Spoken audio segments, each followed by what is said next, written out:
Welcome to the Peaceful Parenting Podcast. I'm your host, Sarah Rosensweet, mom of 3 young people, peaceful parenting coach, and your cheerleader and guide on all things parenting. Each week, we'll cover the tools, strategies, and support you need to end the yelling and power struggles and encourage your kids to listen and cooperate so that you can enjoy your family time. I'm happy to say we have a great relationship with our 3 kids. The teen years have been easy and joyful, not because we're special unicorns, but because my kids were raised with peaceful parenting. I've also helped so many parents just like you stop struggling and enjoy their kids again. I'm excited to be here with you today and bring you the insight and information you need to make your parenting journey a little more peaceful. Let's dive into this week's conversation. Welcome back to the Peaceful Parenting Podcast. We have such a great guest today, Dr. Mona Delahooke. And if you have anyone in your life who has tantrums, from toddlers to teens, or maybe you have your own grown-up tantrums, you are going to love this episode because we talk about why those tantrums happen, or any, not just tantrums, but challenging behavior, why challenging behavior happens from a scientific point of view, understanding the brain and the body, and also what you can do about it. I just loved this conversation, and I know you are going to as well. My guest today is Dr. Mona Delahooke. She is a mother of 3 and a licensed clinical psychologist with more than 30 years of experience caring for children and their families.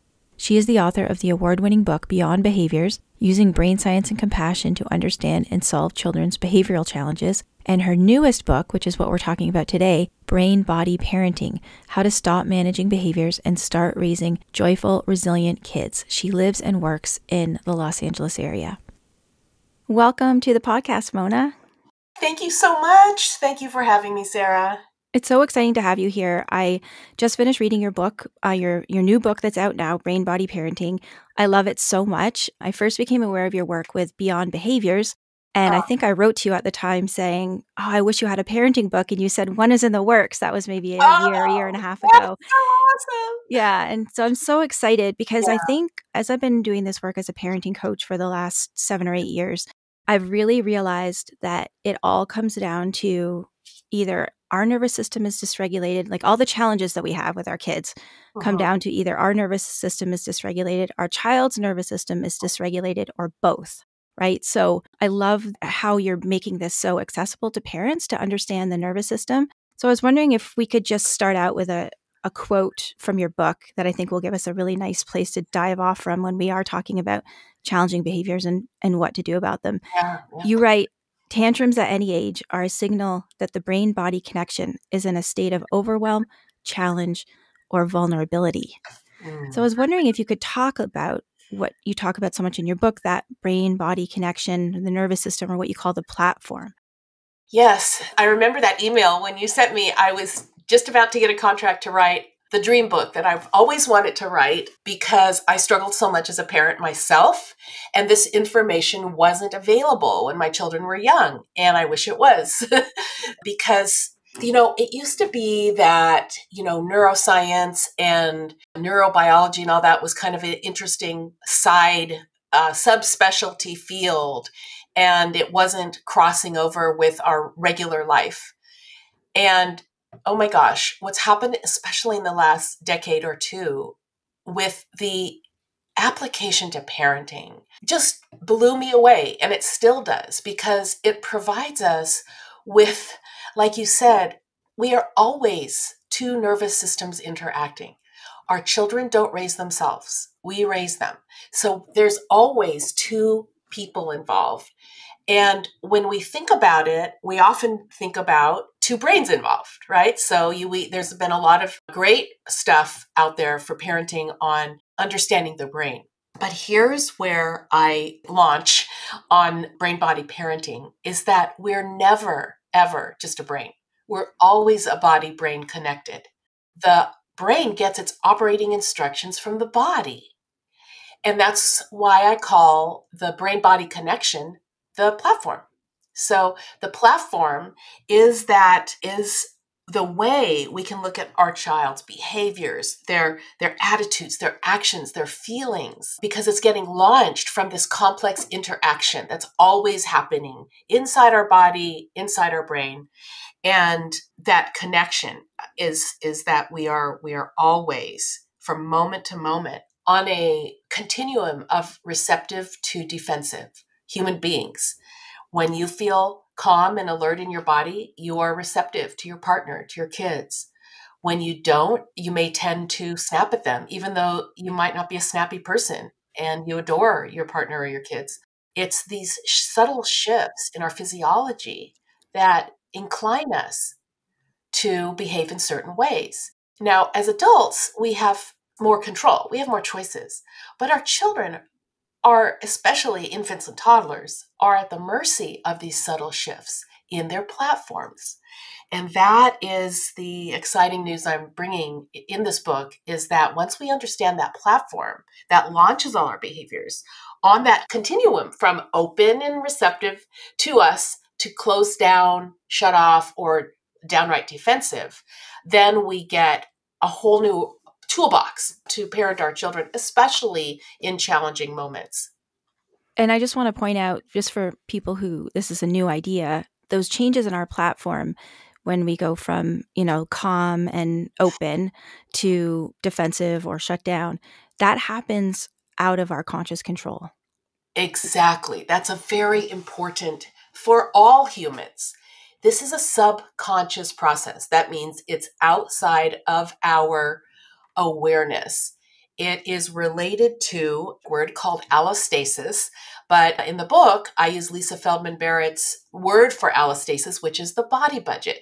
So just as a financial budget budgets money, our bodies are always taking care of us. They're managing glucose levels, water, oxygen, salt, all these things that's happening inside is a subconscious process that sometimes feeds us awareness of those feelings. Sometimes it doesn't, and sometimes it does.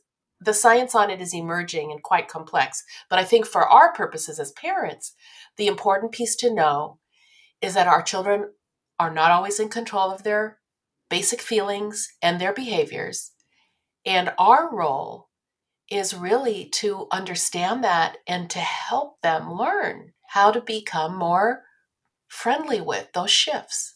When you're talking about the body budget and the allostasis, if I understand it correctly, is like the running of all the parts and pieces of our body, like behind the scenes. Is that right?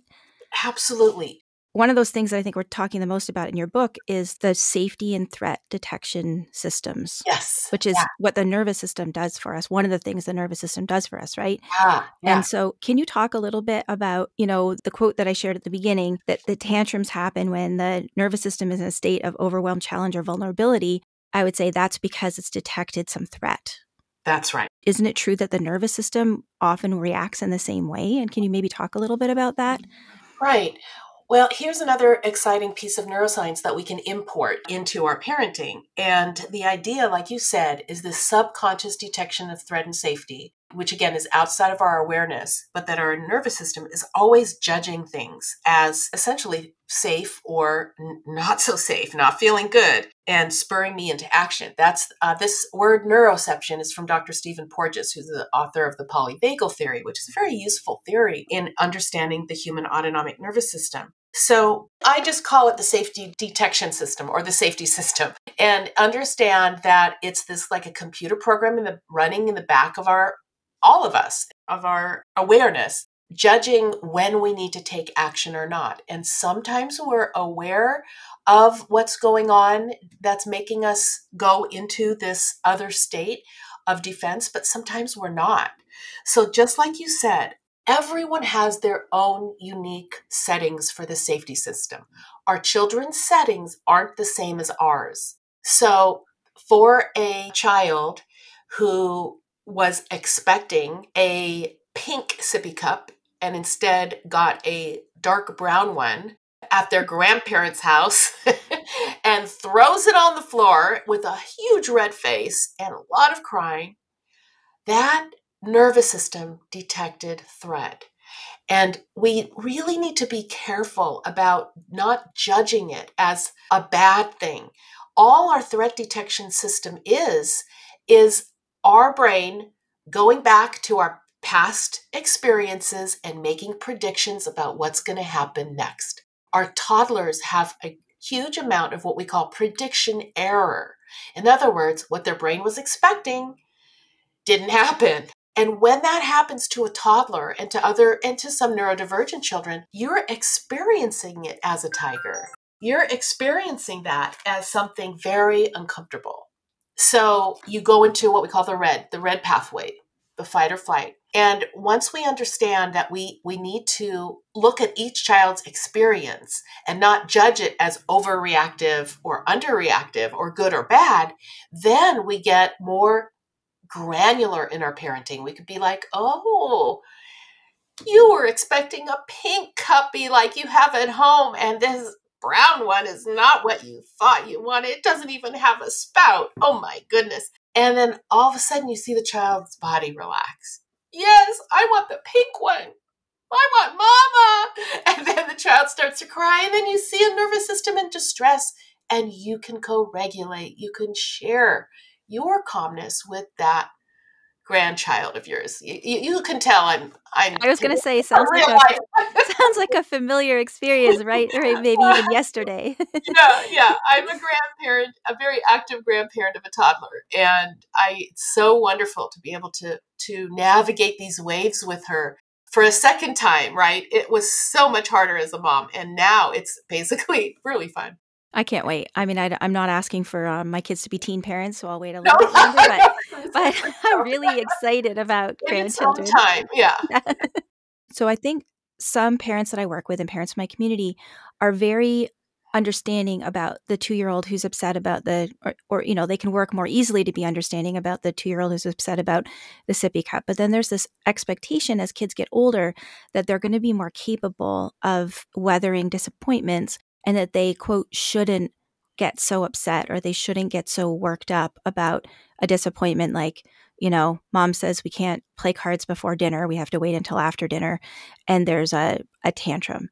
Can you speak a little bit to, because I think we're on the same page, that 9-year-old is having as much of a struggle with their nervous system as the 2-year-old is, but maybe our expectations are different for kids as they get older, or even, for other adults for that matter. Yes, great question. And we run into something called the expectation gap, where we are expecting, just because a child is of a certain chronological age, that they should, quote unquote, air quotes, should have that ability to self-regulate their emotions around transition, for example, from doing something fun to doing something that maybe is not so fun, like come to dinner and turn off your video game. So we have that going on. We have to understand that self-regulation is a social emotional process. And we can think of social emotional milestones along a continuum or a range that goes from birth to, we know now, through your mid-20s. So self-regulation, we think, oh, this may be a disciplinary issue. This child has to understand that they only get a half hour video, and then they have to eat because it's healthy for our bodies and it's our family value. Now, I totally get that. We have to put limits around things like video games. And I think it's wonderful for families to sit down around the table for dinner. The reaction is what we want to understand in a new way. And if that child actually has had their physiology shift from feeling okay and calm to feeling agitated, you will also, if you had a way of looking inside that body, you would see endocrine hormone surging. You would see more rapid heart rate.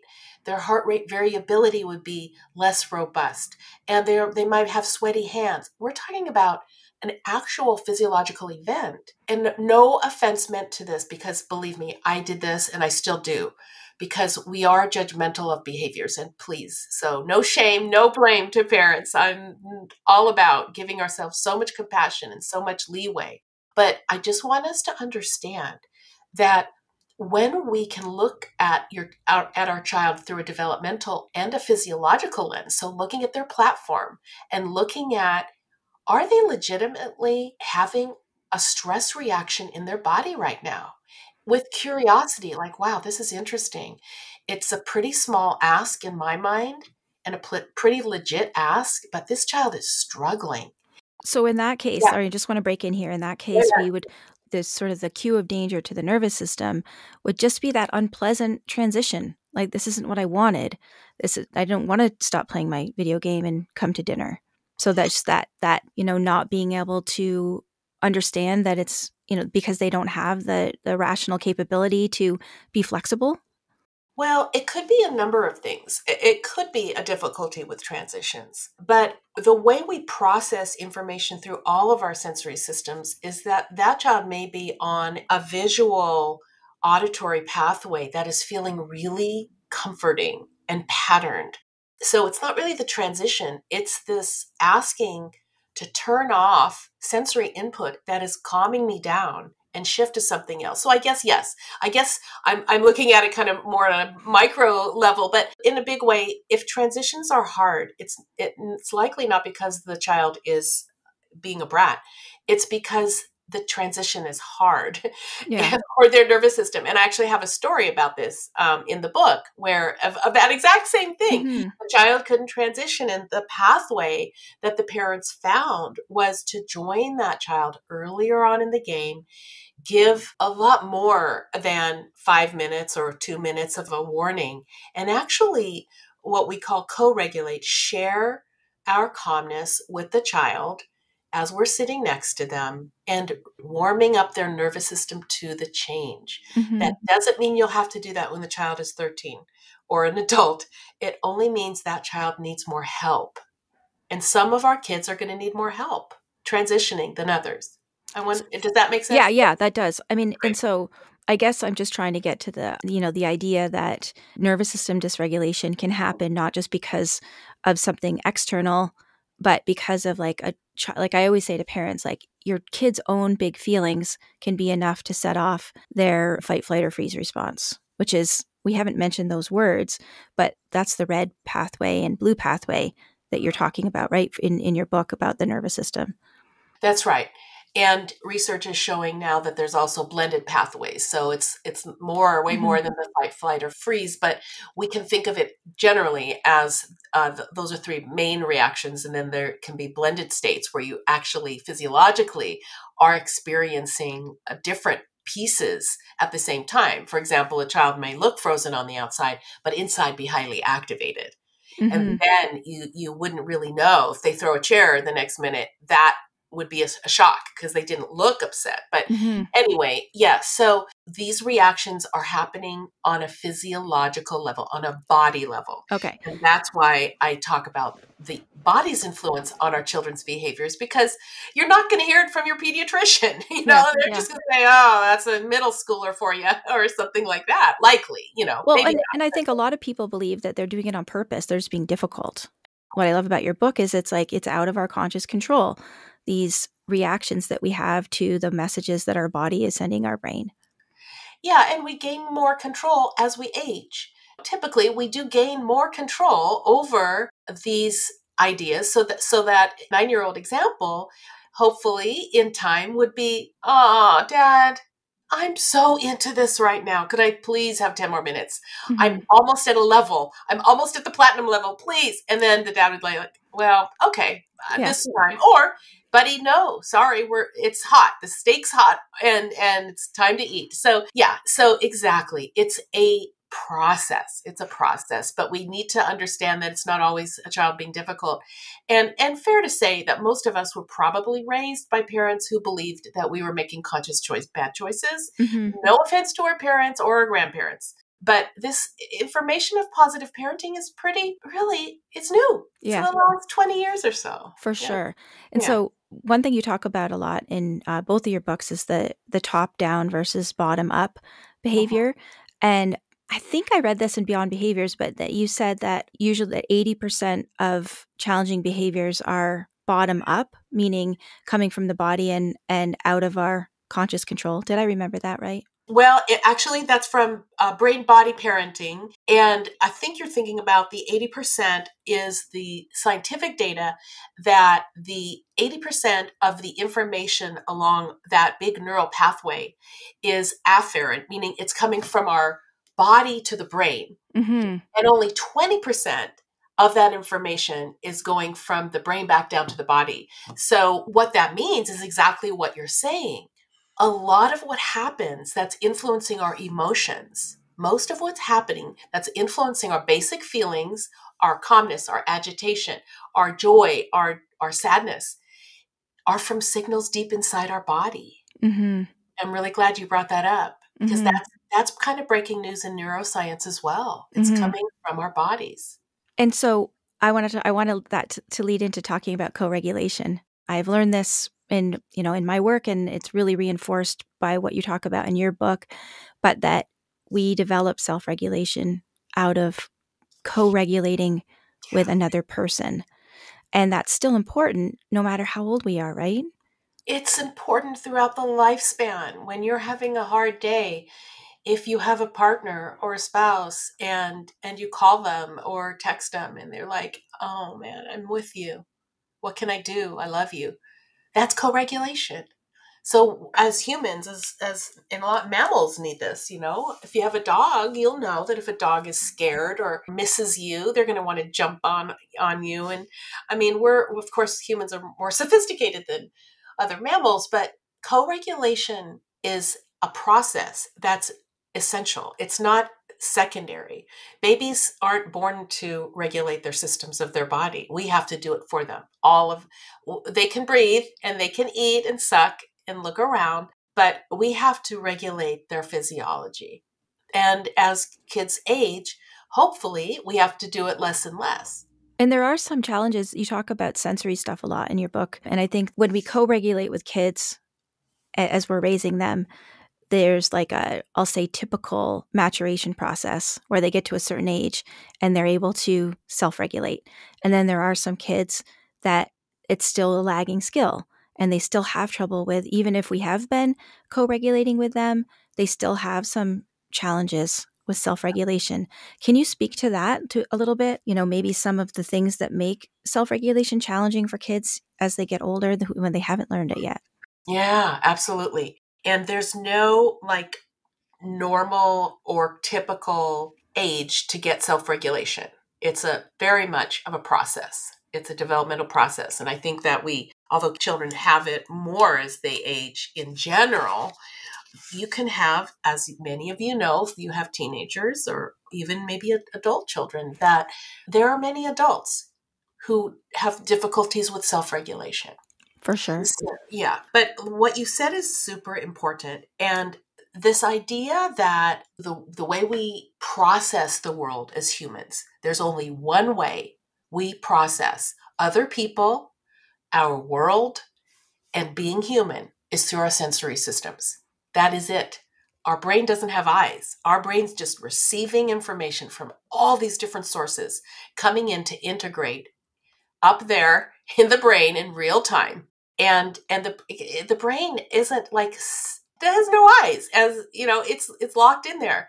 And so one of the things that I've observed in my practice of almost 30 years is that many of the toddlers that I get in who've been kicked out of preschool, then I get toddlers with challenging behaviors oftentimes because I'm kind of known for that, but who've been kicked out of preschools or who are out of control and the parents are amazing parents but are having such hard times with them, that we find that the way the child's body is processing information through their sensory systems is being coded as uncomfortable, and their safety systems are getting challenged. And when your safety system is challenged and your caregiver, your beloved caregiver, doesn't know that, it can make the relationship difficult and rocky. And then you begin to wonder as a parent, what am I doing wrong? Or does my child love me? It's very scary as a parent to not be able to connect with your child. So why I talk about it in the book so much is that I believe that the best pathway we can do, regardless of our child's age, is to go back and think about, how did they process us? Our voices, our movements. How did they process their environment? Washing hair, eating food, riding in a car, being buckled in a car seat. How did they process being in a classroom?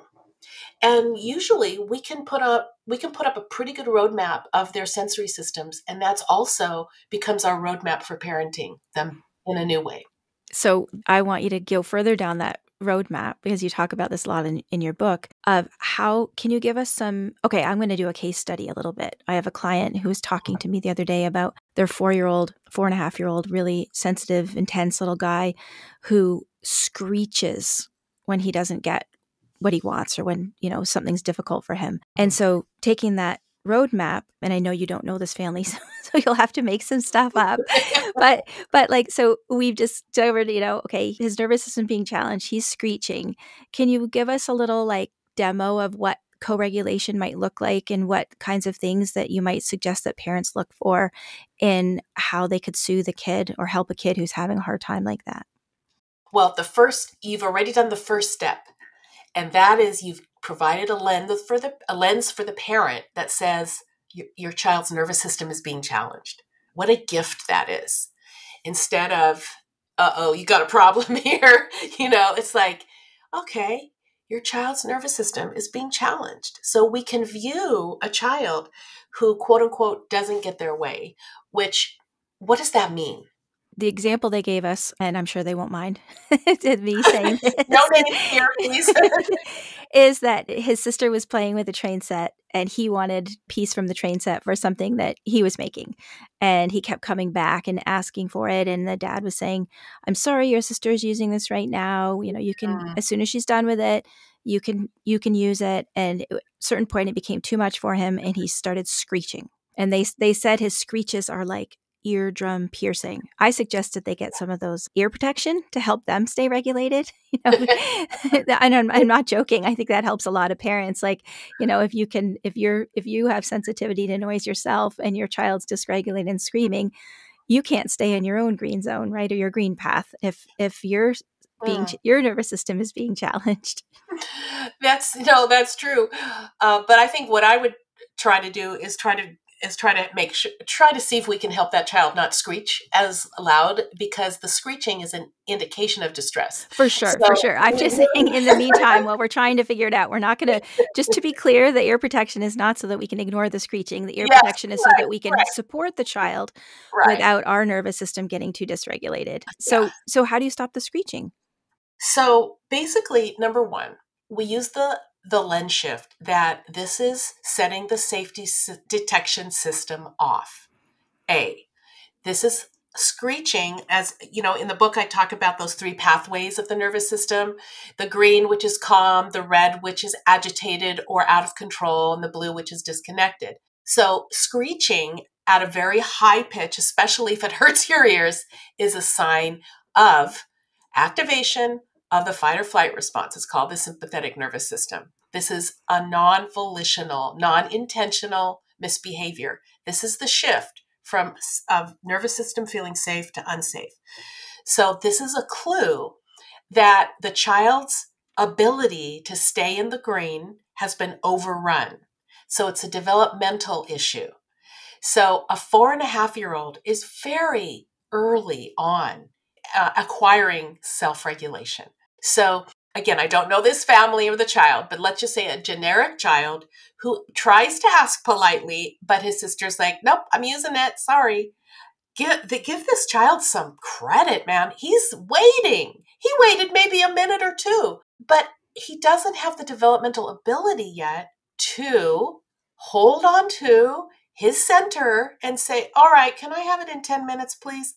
That child may not have that ability for a year or 2. Mm-hmm. So instead of, what I would recommend in that situation is, number one, realizing that the child is in distress. And then the way we build self-regulation is through co-regulation. And what that means for toddlers is that that toddler needs a lot of time exercising the muscles of self-regulation in play. So for that particular family, I would really do therapeutic play and explain what that means. And I have it in the book, like how you do therapeutic play to build the muscles of self-regulation. In the moment, what would I do? Mm-hmm. In the moment when the child is screeching, I would co-regulate through what I call the love exercise. And first of all, look at the child with soft eyes. Look at soft eyes, and those soft eyes are saying distress, not misbehavior. That's our L. Look with Yeah. soft eyes. Yeah. Look with soft eyes. The second is O, observe without judgment. So it's similar, but you're observing. I think he's overrun. Can't do this. His sister can do it. He can't. Number 3, the V of love. It would be to validate their experience. Buddy, this is tough. Something simple like that. You're not condoning him grabbing the piece of the train set. You could be like, hey, that's hers and we need to give it back. But you can still validate and have boundaries at the same time. So validate through your experience, through your relationship. And then E is experience together, getting back to the green pathway. And oftentimes for a child, talking to them is not going to work. It's that nonverbal. It's like, this is a problem. Or, oh, goodness. What should we do? What should we do, sweetie? And maybe by then, when you do the love, the 4, oftentimes soft eyes and observing and validating is enough to shift them back to the green. And he may go, then I'm going to go play with something else. And you're like, yes, good idea, buddy.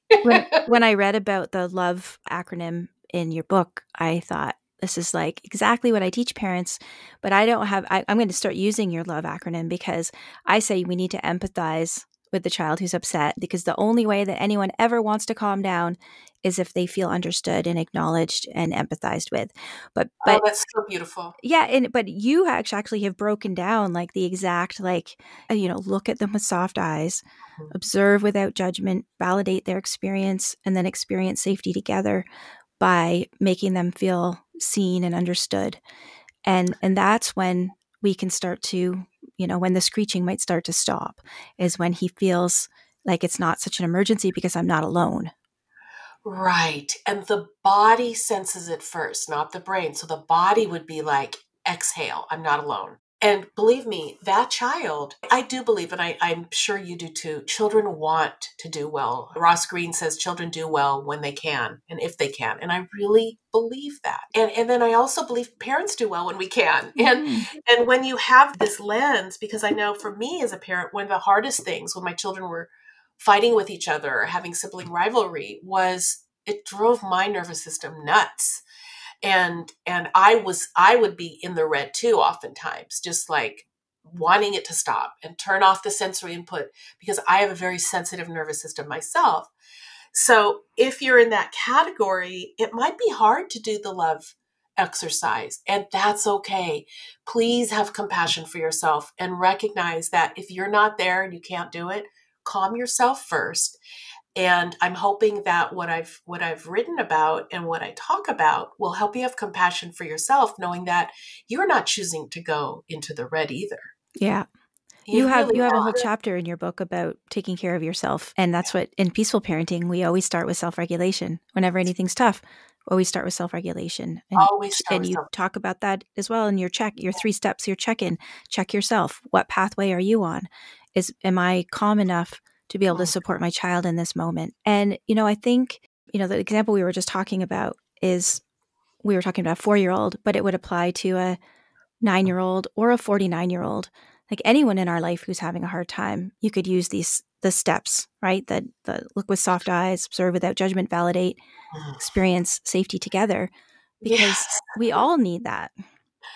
Honestly, I tried to use it. I was at a little bit of a tiff with my husband the other night, and I tried to use it. I did use it, and it helped because we are humans. We're not always going to see eye to eye, but I really believe that when we look with soft eyes at another human, it does help broaden us away from our own self-protective stance. So thank you for mentioning that. It's about our relationships it works with our relationships with our child, but also, again, with compassion towards ourselves. We are built to keep ourselves feeling safe. And sometimes some of the stuff we say or do with other adults in our life hurts them, not because we want to hurt them, but because we may have vulnerabilities in our own history that our nervous system is doing workarounds to help us not feel those icky feelings. Mm-hmm. And that's why I talk about our own mental health in the book and our own kind of looking at our history with soft eyes too, because some of us didn't get that kind of co-regulation that maybe our nervous systems needed. And I talk about that in the book on myself, because I know my mom, if my mom would have known what my nervous system needed, she would have co-regulated with me, no doubt, but she didn't know. Mm-hmm. And so, it's likely why I went into the field of psychology. Yeah. I want to understand this science of feeling safe. Well, Sure. and, back to our 4-year-old and his dad who was having a hard time with the screeching. I love that you said, he wants to be good. That all, children want, and when I'm saying good in quotation marks, children don't want to be challenging. They don't want to be difficult. They don't want to cause us stress. And I think that this is what's so beautiful about the work that you're doing, is it's really bringing to parents that this is often a reaction that's out of their control. And what was really hard for this dad was that he really felt that his son was choosing to be difficult because he doesn't understand this yet. We're working on it, right? We're working on it. But he was raised, as most of us were raised, with, why are you giving me such a hard time? Stop this behavior right now or else, like that kind of thing. Like there wasn't this understanding of how the brain and body and nervous system work together to create challenging behavior or tantrums or whatever. And I think some of us could get there with just pure compassion without having like an understanding of the nervous system. But what makes me so happy now is that there is the science to back it up. It's not just, fluffy love and rainbows, which I've been sort of accused of before. I love that science is backing up the fluffy love and rainbows and the coziness factor. I love it. So kudos to all of you who were doing that before the science backed it up. But let me just say the other piece, and I have so much appreciation and compassion for this dad, because this can feel like coddling, and this can feel like over permissiveness. And I really want to just address that, because I also believe that we're biologically engineered to make sure our children emerge into the world independent and safe on their own. And so I've heard this from parents, and I think it's such a legit question. If we raise them to be kind of thinking that they don't have to sometimes make difficult choices and self-regulate, are we handicapping them? And I've heard that from parents. And I just want to acknowledge that indeed, research on resilience is showing that is the opposite. When we co-regulate, we actually develop more resilient children. But I just want to acknowledge that for many parents, it may feel strange. And that's why you have parent coaches and professionals if you need support to really understand. To your point, I think we have to make a distinction between co-regulating and being permissive, because they're not the same thing. Co-regulating doesn't mean that your kids just get to do whatever they want and, you don't set any limits. It just means that you are not choosing that moment when they're dysregulated to talk about what the limits are and why, right? You're like, Right. you're helping them to feel better and get back to the green pathway. And then you can talk about, sharing or the train or whatever. And it doesn't, the moment when they're dysregulated that's not when we want to talk about what our values are as a family or the rules in the household or whatever. Exactly. And when you understand child development and physiology, it's just a magical combination. And that's my model now. That's the parenting model, is like understanding development and physiology. And when you understand both of those, parenting's a lot easier. Yeah. I think. Yeah. And I love how you talk in the book about your child is your child's body, and their reactions is your guidebook to understanding your child. It's your guidebook. Yeah. Yeah. Their body is your guidebook. Like, they come with an instructional manual. It's their nervous system. Mm-hmm. And sometimes that nervous system is going to be way different than yours. And that's why parenting is so hard. Well, and for anyone who's listening, Mona talks a lot in the book about different ways that you can observe your child to see what their nervous system likes and what's soothing to their nervous system. She also talks about there's, pages on different strategies that you can try when you are in that experiencing safety together to co-regulate with your child. So everyone should pick up this book. It's wonderful. I know when I posted on Instagram that I was going to be interviewing you, so many people were saying, I can't wait. I'm so excited for this book. So it's here now. Everyone should go out and get a copy. And I look forward to hearing what other people think about the book, as I just love it. And thank you so much for coming on the podcast today. Oh, thank you so much for having me, Sarah. It was really fun talking to you. I have a final question, which is the question that I ask all my guests. And that question is, if you could go back to your young parent self, what advice would you give yourself knowing what you know now? The main piece of advice I'd be whispering in my ear is be gentle on yourself. Be gentle on yourself. This isn't about you. This is about your child. Oh, I wish I had that little angel.